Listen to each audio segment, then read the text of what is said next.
राहुल को काम के सिलसिले में अक्सर दूरदराज के इलाकों में जाना पड़ता था।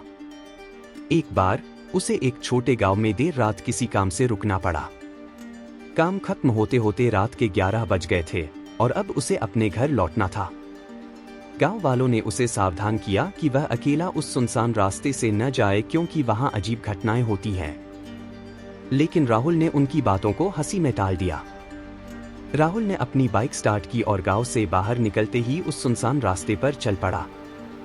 चारों ओर घना अंधेरा था और रास्ते में सन्नाटा पसरा हुआ था। जैसे ही वह थोड़ी दूर पहुंचा, उसे ऐसा महसूस हुआ कि किसी ने पीछे से उसका नाम पुकारा हो। उसने रुककर चारों ओर देखा, पर वहां कोई नहीं था। राहुल ने अपनी यात्रा जारी रखी, लेकिन कुछ ही दूर पर उसे रास्ते के किनारे सफेद कपड़ों में एक महिला खड़ी दिखाई दी। राहुल ने सोचा शायद वह किसी मदद की आस में खड़ी हो और वह उसकी मदद के लिए रुक गया। महिला ने राहुल से कहा, क्या तुम मुझे गांव तक छोड़ सकते हो? राहुल ने बिना ज्यादा सोचे उसे बैठा लिया और आगे बढ़ा।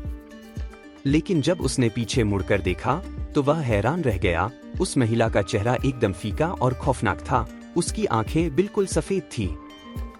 राहुल को एहसास हुआ कि उसने किसी इंसान को नहीं बल्कि एक आत्मा को बाइक पर बैठा लिया है। उसके हाथ पैर ठंडे पड़ गए।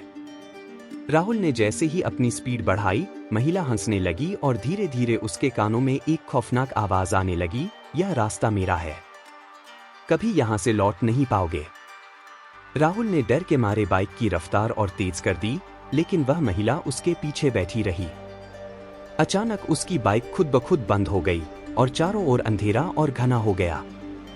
राहुल ने पूरी हिम्मत जुटाकर प्रार्थना की और आंखें बंद कर भगवान का नाम लेने लगा।